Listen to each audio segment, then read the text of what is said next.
What is up, guys? Today we're going to talk about heroin. What does it feel like doing heroin? Is it a good buzz?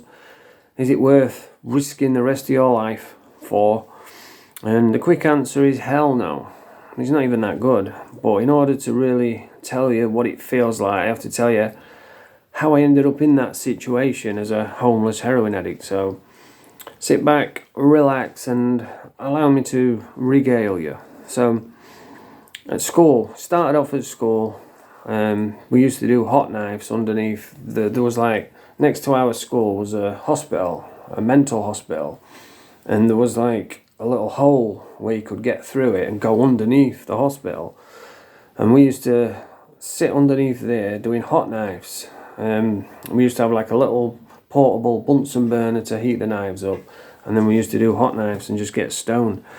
And then go to school later on. And that's how it started. And then we started doing acid at my mate's house. And what we used to do is, it was brilliant. It was a right laugh. We'd just drop some anarchies or strawberries, acid tabs. They used to be like £3 each. And we'd sit at my mate's bedsit. You know, it was a scruffy little bedsit. But brilliant memories were made there. We'd all sit there, we'd drop a trip, and we'd be playing like Dungeons and Dragons and just laughing our asses off all night. And you know, I brought that to these to my mates. So really, you know, I introduced them to the memories of dropping acid. So you're welcome. And we used to sit there just laughing all night. It was brilliant. And we used to go out on little missions. And we'd go down to the River Dawn, like tell ghost stories, and there'd be like little things moving, and then we'd go to the park and go on the swings and roundabout and look up at the stars. And the thing is, back then it was we were only kids, but it was safe. You know, I wouldn't do it now. I wouldn't dare. You'd probably get robbed or stabbed by some Syrian immigrant. You know, I don't even feel safe through the day going to town, let alone in the early hours. But back then, you just felt safe. We was never in danger. If you were kids, you could walk around the street. You know, nothing had happened. If you saw anyone, they'd probably have a laugh, say, "Oh, you're buzzing," and be like, "Yeah." And it was just brilliant. That's why it's hard for me to see how England has become now. It's on its arse, and it depresses me. But anyway, that's another story.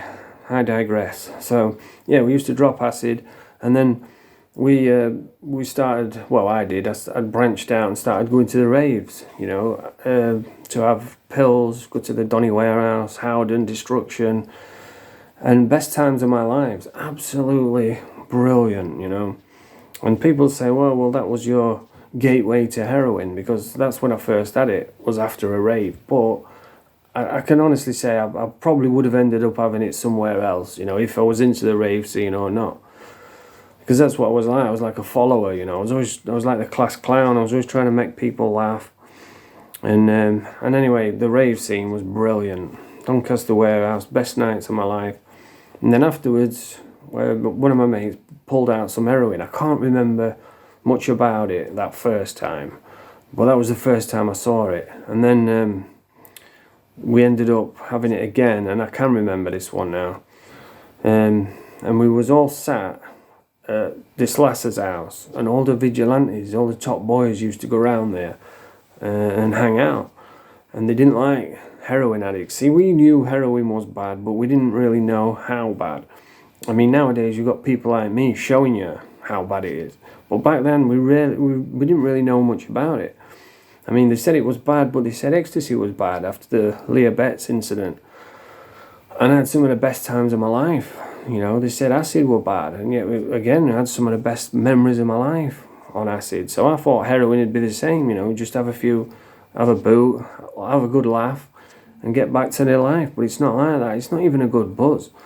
I remember the first time I had it, it was horrible. I felt sick, I was puking up, I was gouged. So, see, people say, oh, people use heroin to forget your problems. But I didn't have any problems, you know. I was a popular kid, I had loads of friends, I used to love being me. So I didn't have to, you know, I didn't like going to sleep, I didn't like gouging and forgetting my problems. I wanted to be up all night, buzzing. So, yeah, we had this heroin, and we was all gouging. And some of the vigilantes came round. And I can remember we're all slumped in this chair, and we're like, oh shit, man, we've got to look like we hadn't had it, you know, or else we're gonna get beat up. So we were all desperately trying to look like we'd not had any gear, but when you have it, your eyes glaze over, they go pinned up to death, your nose goes bright red, you're scratching your nose. It's hard to hide it, but you know, we did manage to hide it. And they weren't enjoyable at all. We were just like gouged in a chair, puking up. It just wasn't, it was horrible. I don't understand how I ended up getting addicted to it, but that was the first time I had it, and it wasn't a good experience. And all I can remember now is just being addicted, you know, waking up one morning and like we'd have it like once a week after a rave, and then it got more and more, and then before you knew it, we were all shoplifting, having it every day. And I remember the first time we woke up and we all felt ill. It was like, fucking hell, we've got to get some gear. And that's when it all started, and that's when it all went to shit. And then I started smoking crack, and then that's when it even went even further. I mean, I went through rock bottom, and rock bottom was up here, you know, once I started using crack.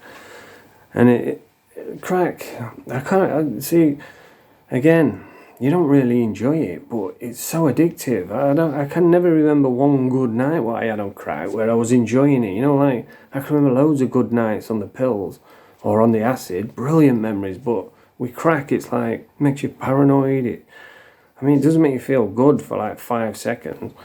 But these days, there's hardly any crack in it. It's just like 2% pure, and the rest is just rubbish. But I remember it used to be really strong, like in the 90s. I can remember one of my mates, he was selling it, and he went out and he buried his stash, and then he forgot about it. He forgot where he'd buried it or something. And then like 10 years down the line, he was still dealing, and he found it. So he had like 90s crack, which was dynamite. And we were used to the rubbish what had come out since. So he gave me some. He said, yeah, I forgot about this. It's been there for 10 years. And I says, oh, I'll give it a blast. And I put a big old stone on because, you know, the crack's rubbish now. So I just thought I'll put a big stone on like usual. I just went, and fucking hell, it blew my head off. That was one of the few times I was actually scared, you know. It was that strong. But yeah, the crack now is rubbish anyway. All the drugs are rubbish. See, back then, you would buy one bag of heroin and you could run it on the foil, because I've never used needles.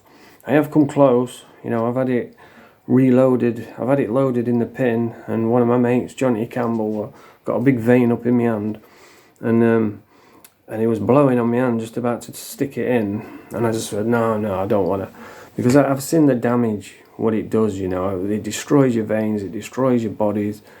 I've seen women with like rotten arms, you know, arms just eaten away from bacteria with a bone sticking out, smelling like rotten cheese, and they're still continuing to use. That's how powerful the addiction is.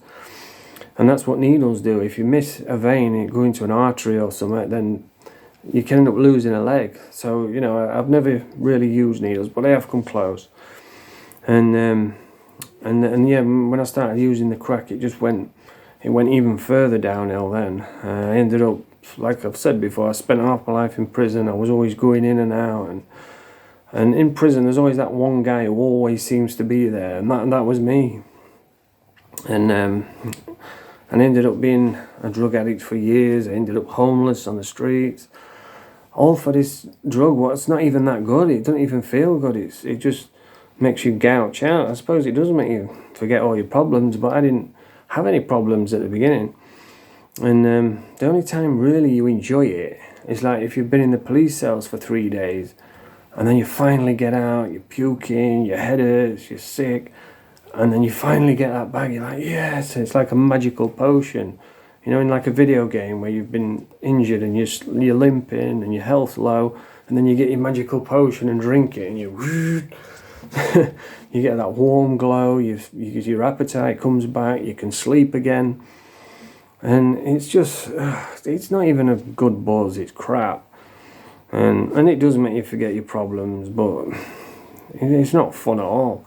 So yeah, is heroin worth doing? Definitely not. I mean, I spent years putting myself in situations where I could have died just so many times. Ended up homeless on the street, lost everything I've ever had I've lost. And then a detox, got my thing clean, built everything up, got all my respect back, or at least some of it. Got a full-time job, I was working for years, and then boom, relapsed and lost it all again. And then I ended up an alcoholic on Valiums, Xanax, pregabalin, gabapentin, smoking crack all day, every day, massively overweight. And then I had to detox from all that. And you don't realise how hard it is, you know. It's like, people say willpower, but it's not. Willpower is like if you have a piece of cake and then you think, oh, that was nice, I'm going to have another piece. You know, that's willpower. Addiction's like way more powerful. It's like you could be laid in a bed, puking, you've not slept for 3 days, sneezing, you've got headache, you know, you're aching in ways that you've never even imagined before. And you know that if you just go and have a bag, all that goes away. Your appetite comes back, you can have something to eat, you can get your head down, have a sleep. And that's what you have to fight against when you're detoxing from drugs. And when I detoxed cold turkey, you know, I've spoke about it before, it was absolutely horrible. But I managed to get through it. And that's why I'm here today. I make videos trying to show people you can change if you really want to. You know, there is a way out. Because I've been there, I've done it. So, yeah, heroin it's just not a good buzz. It's crap, really, when you think about it. All the amazing nights I had on acid and, you know, on ecstasy, brilliant nights. And all the nights I had on heroin and crack, and I didn't enjoy none of them. The only time I did enjoy it was when I got out of the police cells. So, yeah, if that sounds like fun, then go out and do some heroin, go out and do some crack. But I'll tell you this, your life will go down the shitter fast. You know, because it can happen to anyone. Some of the greatest people have got addicted to heroin and they couldn't find a way out. There's a lot of people that didn't find a way out. A lot of my old friends are dead, you know, so it's a miracle I'm still here. But anyway, that's the video for today. If you like this video, press the thumbs up, subscribe to the channel. Bonjour.